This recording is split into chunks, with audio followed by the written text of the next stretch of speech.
नमस्कार दोस्तों। आज है 29 सितंबर और आज हम समाचार पत्रों के प्रमुख आर्टिकल्स के बारे में डिस्कशन करेंगे। तो चलिए देखते हैं। अपना पहला आर्टिकल है संसद की विशेषाधिकार समिति के बारे में। किसके? संसद की जो विशेषाधिकार समिति के बारे में। सबसे पहले ये जान लें कि ये चर्चा में क्यों आया। अभी हाल ही में संसद में दनिश और विधोड़ी का प्रकरण चल रहा है, अर्थात जो रमेश विधोड़ी हैं ये बीजेपी से सांसद हैं तथा दनिश बसपा से। तो रमेश विधोड़ी ने कुछ आपत्तिजनक शब्दों का प्रयोग संसद में दनिश के लिए कर दिया गया था, जिसके कारण यह समिति चर्चा में आई। सबसे पहले देख लें कि संसदीय विशेषाधिकार क्या हैं। जो संसदीय विशेषाधिकार हैं वो एक ऐसे विशेषाधिकार हैं जो प्रत्येक सदन यानी कि लोकसभा और राज्यसभा दोनों को सामूहिक और सदन के सभी सदस्यों को व्यक्तिगत रूप से प्राप्त होते हैं। उन्हें संसदीय विशेषाधिकार कहते हैं। उन्हें क्या कहते हैं? संसदीय विशेषाधिकार कहते हैं। तो इसके बारे में और जान लें। जो संसदीय विशेषाधिकार हैं इसको संविधान में अनुच्छेद 105 में रखा गया है। 105 में इसका उल्लेख किया गया है तथा विधायकों के जो विशेषाधिकार हैं उनका संविधान में अनुच्छेद 194 में उल्लेख किया गया है। इसके बारे में और जानते हैं। समितियां मुख्यतः दो प्रकार की होती हैं।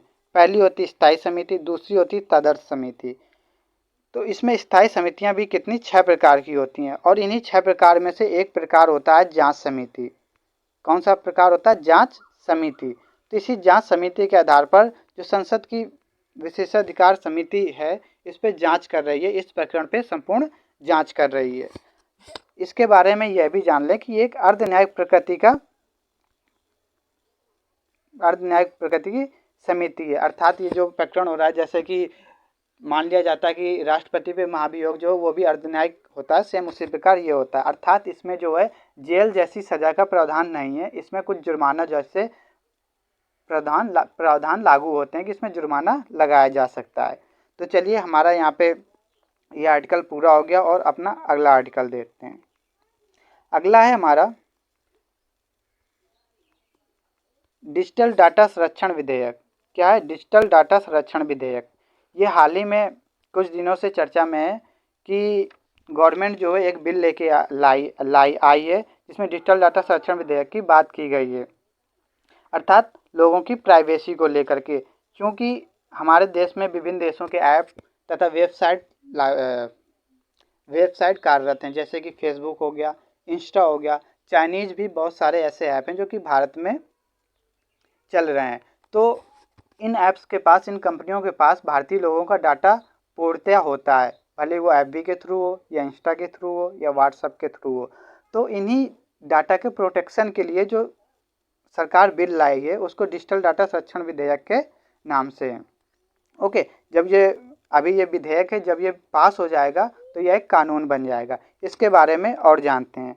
तो कानून बन जाएगा अर्थात ये एक अधिनियम बन जाएगा। क्या बन जाएगा? अधिनियम बन जाएगा। तो इसके बारे में थोड़ा और जानते हैं। 2017 से गवर्नमेंट इसमें अपना कार्य कर रही है। 2017 में सरकार ने बी.एन. कृष्णन समिति गठित की थी। क्या की थी? बी.एन. कृष्णन समिति गठित की थी तथा 2019 में सरकार ने इस बिल को संसद में इंट्रोड्यूस किया। इस बिल में कुछ चर्चा हुई। इसका जो मुख्य उद्देश्य है वो भारतीय नागरिकों की गोपनीयता की रक्षा करना है। क्या इसका मुख्य उद्देश्य? भारतीय नागरिकों की गोपनीयता की रक्षा करना है। इसमें और क्या क्या मुख्य पॉइंट हैं उसके बारे में पढ़ते हैं। इसमें आईटी अधिनियम की पूर्ववर्ती धारा 69A में सरकार कुछ बदलाव करना चाहती है। क्यों बदलाव करना चाहती है? जैसे कि हम जानते थे कि जम्मू कश्मीर के लिए अनुच्छेद 370 लगा हुआ था, जिसमें कुछ ऐसे प्रावधान किए गए थे जिसमें सरकार और आम जो भारत की जनता वो कुछ नहीं कर सकती थी, जैसे कि वहाँ पे ज़मीनें नहीं खरीद सकते थे। ऐसे विभिन्न प्रकार के और भी कुछ कारण थे। प्रावधान 370 के तहत जम्मू कश्मीर को दिए गए थे। तो 370 हटा दिया गया तो वहाँ पे अब कोई भी नागरिक जाके ज़मीन खरीद सकता है। सेम उसी प्रकार जो है 69A में कुछ ऐसे प्रावधान है जो कि सरकार को डाटा की उसमें रोक लगाती है कि आप ये नहीं करेंगे, आप ये नहीं करेंगे। तो सरकार इसी को अपने अनुकूल बनाने के लिए धारा 69A में कुछ बदलाव करना चाहती है ताकि आप डाटा प्रोटेक्शन को टोटल अपने अधीन कर सके। इसके तहत सरकार जो है जो कंपनियां इस रूल के नियमों के आधार पे नहीं चलेंगी, उनमें 250 करोड़ रुपए के जुर्माने तक की बात की गई है। 250 करोड़ रुपए तक की जुर्माने की बात की गई है। तो इसके बारे में भी ये हमारा आर्टिकल पूरा होते हुए, चलिए अब आगे देखते हैं।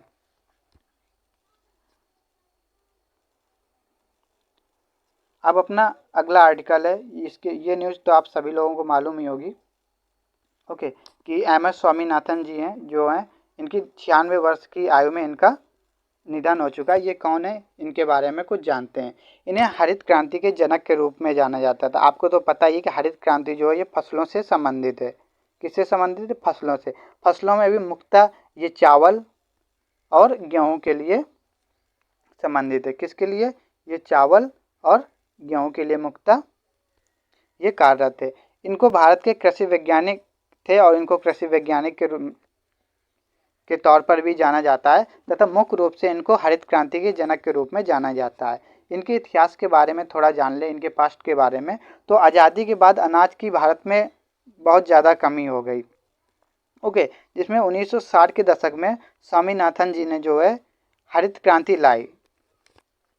स्वामीनाथन जी के नेतृत्व में सरकार जो हरित क्रांति लाई। इनके बारे में और भी जान लेते हैं कि 1950 के दशक में भारतीय कृषि शोध संस्थान में गेहूं की फसलों पर ये काम कर रहे थे, यानी कि उनकी किस्मों पे ये काम कर रहे थे कि कैसे कम क्षेत्रफल में भी ज़्यादा उत्पादन किया जा सके। तभी इन्हें अमेरिकी वैज्ञानिक जो कृषि वैज्ञानिक जो थे नॉर्मन बोरलॉग, इनके बारे में पता चला।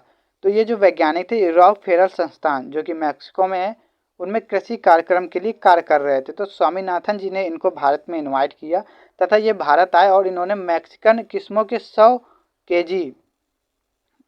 किलो दाने भारत को दिए, यानी कि मैक्सिकन किस्म के 100 किलो गेहूं भारत को दिए। तथा जब भारत में 1965 से 67 में 2 साल के लिए सूखा पड़ा, तब इन किस्मों का बहुत महत्वपूर्ण योगदान रहा भारत में उपजाऊ क्षमता को बढ़ाने के लिए तथा अधिक उत्पादन करने के लिए।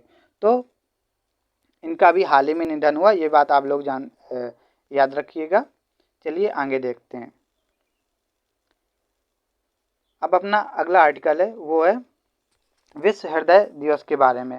आज चूंकि 29 सितंबर है और 29 सितंबर को विश्व हृदय दिवस के रूप में मनाया जाता है, ओके, किसके रूप में? विश्व हृदय दिवस के रूप में मनाया जाता है। सबसे पहले जान लें कि ये क्यों मनाया जाता है। यह हृदय रोगों के प्रति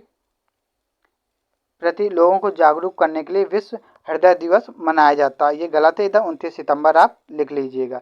ये क्यों मनाया जाता है? जो हृदय रोगों के प्रति जागरूक करने के लिए विश्व हृदय दिवस मनाया जाता है। जो इस बार 2023 की जो थीम है उसके बारे में जान ले, एग्जाम्स में थीम ही पूछी जाती है।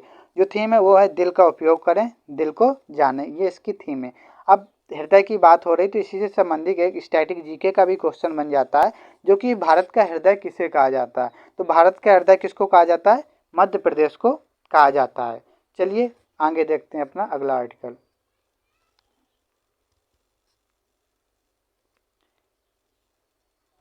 अगला आर्टिकल है अपना NDPS एक्ट। क्या है? NDPS act. सबसे पहले इसका फुल फॉर्म जान लेते हैं। इसका फुल फॉर्म जो है narcotic drugs and psychotropic substance act है, जो कि 1985 में लाया गया था। ये जो है इस एक्ट के तहत धारा 60 जो है वो नशीले पदार्थों का उल्लेख करती है। क्या करती है? नशीले पदार्थों का उल्लेख करती है, ओके। ये NDPS एक्ट क्यों न्यूज़ में आया इसके बारे में जान लेते हैं कि पंजाब में कांग्रेस विधायक हैं वो सुखपाल सिंह खैरा हैं, उनको अभी पंजाब पुलिस ने अरेस्ट कर लिया है।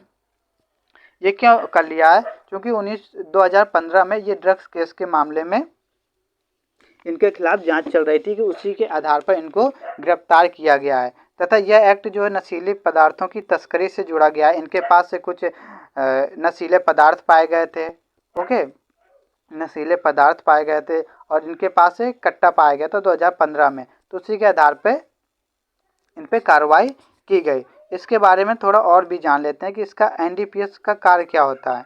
इसका जो कार्य होता है नशीले पदार्थों के सेवन करने तथा इसे बनाने तथा खरीद करने या खरीद बिक्री जो कार्य किया जाता है उसके खिलाफ ये कानून है एक तरीके से, ओके। तो ये इन सब चीज़ों को रोकने का कार्य करता है कि नशीले पदार्थ भारत में ना आ पाएँ, इसका कोई सेवन ना कर सके, इन सब चीज़ों के थ्रू।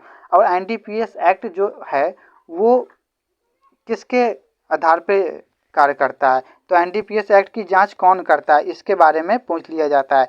तो एनसीबी करती है, ये केंद्रीय संस्था है। इसका फुल फॉर्म क्या है, नारकोटिक्स कंट्रोल बोर्ड।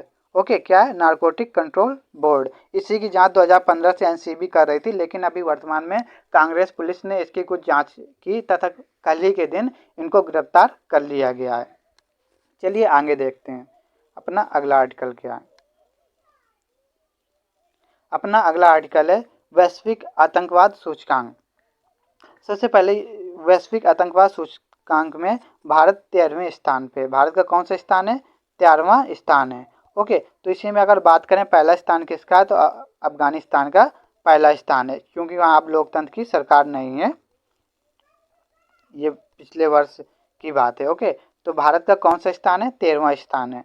तो इसके बारे में जान लें कि ये कौन जारी करता है, ये रिपोर्ट जारी करता है आईईपी। ये जो है ये एक यूएन की ही संस्थान है। ओके, यूनाइटेड नेशन की एक संस्था है। तो इसका फुल फॉर्म क्या है, institute for economics and peace, जो संयुक्त राष्ट्र के आतंकवाद विरोधी कार्यालय द्वारा जारी की गई है। ये रिपोर्ट तो बहुत पहले ही आ गई थी, लेकिन इस पर पुनः अध्ययन किया है जिस संस्थान ने, उसका क्या नाम है, फिक्की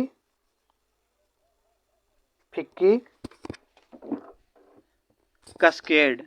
क्या नाम है उसका, फिक्की कस्केड। ये आप लोग याद रखिएगा इसका नाम। जो अभी अध्ययन किया गया वो फिक्की कस्केड संस्था द्वारा किया गया, इसलिए ये फिर से न्यूज में आया। तथा इसमें याद रखिएगा भारत का कौन सा स्थान है, 13वां स्थान है, और प्रथम स्थान पर कौन है, अफगानिस्तान है। तो चलिए हमारा ये वैश्विक आतंकवाद सूचकांक का आर्टिकल भी हो गया। अगला देखते हैं। अगला है अपना हमारा चालू खाते का घाटा हुआ कम।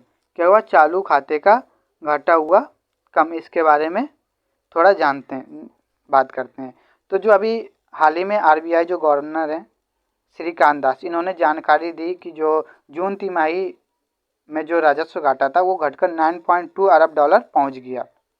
कितना, ये लगभग कितना कम हुआ, ये घाटा लगभग 50% ये घाटा कम हो गया है पिछले साल की इसी तिमाही से कंपेयर करने पे। क्योंकि ये जो तिमाही होती है इनका कंपेयर सेम तिमाही में किया जाता है। जो 2022 की जिस तिमाही का घाटा जितना होगा उसकी जो तुलना है 2023 की सेम उसी तिमाही से किया जाता है। तो इसमें यह भी बताया गया है कि जो 2022 की जून तिमाही थी उसमें जो घाटा था वो 17.9 अरब डॉलर था, और 2023 में यह घाटा घट करके 9.2 अरब डॉलर हो गया है। कितना हो गया है, 9.2 अरब डॉलर हो गया है। तो चलिए आगे देखते हैं। अब देखते हैं लोकपाल के बारे में। ओके, लोकपाल ये फिर से न्यूज में आया है, क्योंकि लोकपाल के वर्तमान समय पे कोई अध्यक्ष नहीं है। क्या नहीं, कोई अध्यक्ष नहीं है। तो इनके अध्यक्ष किसे नियुक्त की जाए, किसका अध्यक्ष किसे नियुक्त किया जाए, इसी के बारे में चर्चा हो रही है। तो इसमें देख लीजिए, यहाँ हमने लिखा कि इसके वर्तमान अध्यक्ष न्यायमूर्ति प्रदीप कुमार मोहंती है। ये अंतिम अध्यक्ष थे, मतलब कि अभी वर्तमान पे क्या है, वर्तमान पे इसके कोई अध्यक्ष नहीं है। तो इसके पहले जो अध्यक्ष थे वो कौन थे, न्यायमूर्ति प्रदीप कुमार मोहंती। ये लोकपाल का क्या कार्य होता है, इसके बारे में कुछ जानते हैं। क्योंकि हम जानते हैं कि भारत में बहुत सारे कानून बने, वो भ्रष्टाचार के खिलाफ हो चाहे जिसके खिलाफ हो। ओके, तो उसी आधार पर भारत के नागरिकों को कानून का पालन करना होता था। अगर वो कुछ गलत काम करते हैं तो उनको उस चीज़ की सज़ा दी जाती है। अगर वो भ्रष्टाचार करते हैं तो भ्रष्टाचार के तौर पर जो कानून बना होगा उसके आधार पर सज़ा दी जाएगी। लेकिन कुछ समय बाद देखा गया कि आम नागरिकों को सज़ा देना तो आसान है, लेकिन जो बड़े बड़े पदों में बैठे हैं, IAS PCS हो गए, मंत्री हो गए, प्रधानमंत्री हो गए, मतलब जितने भी ऊंचे ऊंचे पद हैं, चाहे मुख्यमंत्री हो, यदि वो लोग भ्रष्टाचार करते हैं तो उनको कौन सज़ा देगा, किस आधार पर उनकी जाँच होगी। तो इसीलिए ये लोकपाल का पद बनाया गया। किस लिए, ये बड़े बड़े जो हैं, ये देखिए, कुछ निश्चित श्रेणी के लोगों के विरुद्ध लगे भ्रष्टाचार के आरोप की जांच करना है, इसका मुख्य उद्देश्य है। इसीलिए लोकपाल का पद जो है बनाया गया।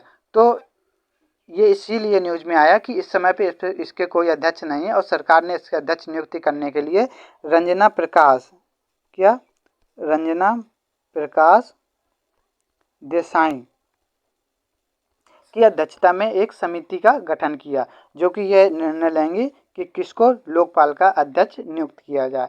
और थोड़ा देखते हैं कि ये अधिनियम जो है लोकपाल लोकायुक्त अधिनियम ये 2013 में लाया गया था। इसके बारे में थोड़ा और जानते हैं। जो लोकपाल है जो लोकपाल है ये संघ के लिए, अर्थात केवल नाम चेंज है और कार्य वही है। लोकपाल की नियुक्ति जो है संघ के लिए की जाएगी। जो लोकायुक्त है वो राज्यों के लिए इसकी नियुक्ति की जाएगी, अर्थात राज्य में जो बड़े लोग हो, मंत्री हो या कोई बड़ा अधिकारी हो, उनके विरुद्ध कोई कार्रवाई करनी होगी भ्रष्टाचार के आरोप पे, वो लोकायुक्त करेगा। और केंद्र सरकार के अधीन जितने भी बड़े बड़े पद पे आसीन लोग हैं उनके खिलाफ जो कार्रवाई की जाएगी वो लोकपाल के अधीन की जाएगी। तो ये अधिनियम याद कर लीजिएगा। तो कब आया था ये? 2013 में लोकपाल लोकायुक्त अधिनियम आया था। और ये समिति अभी गठित की गई है किसकी अध्यक्षता में? रंजना प्रकाश देसाई की अध्यक्षता में। चलिए अब आगे देखते हैं। अब अपना अगला आर्टिकल है कि भारतवंशी कमल मेघराजनी ने व्हाइट हाउस फेलो में शामिल किया गया है। इनको कितने साल के लिए शामिल किया जाता है? व्हाइट हाउस में 1 साल के लिए शामिल किया जाता है। और जी वहाँ पे व्हाइट हाउस के अधिकारियों के साथ 1 साल तक कार्यरत रहेंगी और उनके साथ कार्य करेंगी। ये क्या है? ये पेशे से एक डॉक्टर हैं। क्या है? डॉक्टर है। और इन्होंने जो है कैंसर की इलाज की ज़रूरतों को पूरा किया है। और इनके बारे में जान लें कि इन्होंने एक नॉरिस इंटरनेशनल संस्था की भी स्थापना की है। किसकी स्थापना की है? नॉरिस इंटरनेशनल संस्था की भी स्थापना की है। तो इनके बारे में भी जान लीजिए। भारतवंशी कमल मेघराजनी ने व्हाइट हाउस फेलो में शामिल किया गया। चलिए आगे देखते हैं। अगला है अपना अगला आर्टिकल संकल्प सप्ताह। अभी नीति आयोग द्वारा 3 अक्टूबर से संकल्प सप्ताह का आयोजन करने का निर्णय लिया है तथा इसका उद्घाटन जो है शुभारंभ जो है 30 सितंबर को प्रधानमंत्री मोदी करेंगे उस जगह से जहाँ पे G20 की मीटिंग रखी गई थी नई दिल्ली से। ओके, इसका क्या कार्य होता है? इसके देश भर में कुल 329 जिले और 500 आकांक्षी ब्लॉक में संकल्प सप्ताह मनाया जाएगा। संकल्प सप्ताह बनाया जाएगा। ये कब से? 3 अक्टूबर से। ओके, जितने भी आकांक्षी जिले और आकांक्षी ब्लॉक हैं वहाँ पे मनाया जाएगा।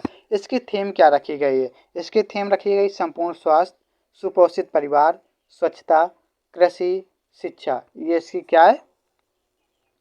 थीम है। और एक भी और है समृद्धि।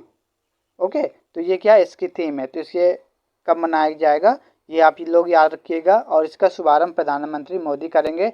और ये किस आयोग के द्वारा शुभारंभ किया जा रहा है? नीति आयोग का। आप सब लोग जानते ही होंगे कि नीति आयोग के अध्यक्ष कौन होते हैं? पीएम ही होते हैं। कौन होते हैं? पीएम ही। और इसके उपाध्यक्ष कौन है? सुमन बेदी इसकी उपाध्यक्ष हैं। तो ये याद रखिएगा। चलिए आगे देखते हैं। अभी एशियन गेम्स में जो रोशिबिना हैं उनको रजत पदक मिला है, यानी कि उन्होंने एथलीट हैं ये, इन्होंने रजत पदक जीता है। आप देख रहे होंगे इसी फोटो में एक मेडल दिखाई दे रहा है और दूसरे पे ये रो रही हैं। चूँकि ये मणिपुर की रहने वाली हैं तो जब इनको रजत पदक दिया गया तो ये भावुक हो गई मणिपुर की स्थिति को लेकर कि वहाँ पे अभी भी कोई नियंत्रण सरकार नहीं कर पा रही है। तो इनको कौन सा पदक मिला? रजत पदक मिला। और ये एक एथलीट है।